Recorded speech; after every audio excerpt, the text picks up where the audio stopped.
আসন্ন ত্রয়োদশ জাতীয় নির্বাচন উপলক্ষে আপনারা সকলেই জানেন যে র্যাব সম্পূর্ণভাবে মোতায়েন আছে। আমরা র্যাব 14 ময়মনসিংহ জামালপুর সিপিসি 1 এর আন্ডারে শেরপুরে একটি অস্থায়ী ক্যাম্প স্থাপন করেছি। এখান থেকে আমরা শেরপুর 1 এবং শেরপুর 2 আসন, এই দুটি আসনে দেখাশোনা করছি।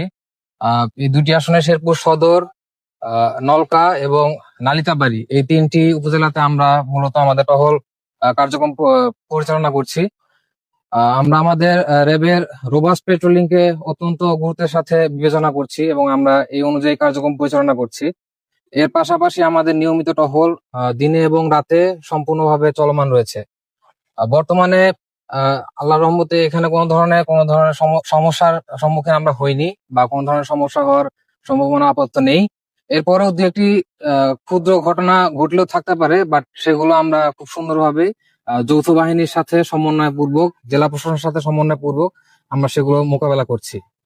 আশা করি জনগণ একটি সুন্দর নির্বাচন উপহার দিতে পারবো আমরা, এবং সকলের আমরা সাহায্য কামনা করছি। ধন্যবাদ। কত প্লাটুন থাকবে আপনাদের? আমাদের শেরপুর 1 এবং 2 এলাকার জন্য মোট 3টি টহল আমরা পরিচালনা করছি। আমাদের পাশাপাশি আপনারাও জানেন যে অন্যান্য আইন শৃঙ্খলা বাহিনীর সদস্যরা তারাও একনিষ্ঠভাবে কাজ করে যাচ্ছেন। তবে আমাদের র্যাবের উদ্দেশ্য একটাই, আমরা একটি সুন্দর সুষ্ঠু নির্বাচন আপনাদের সকলকে উপহার দিতে চাই। ধন্যবাদ।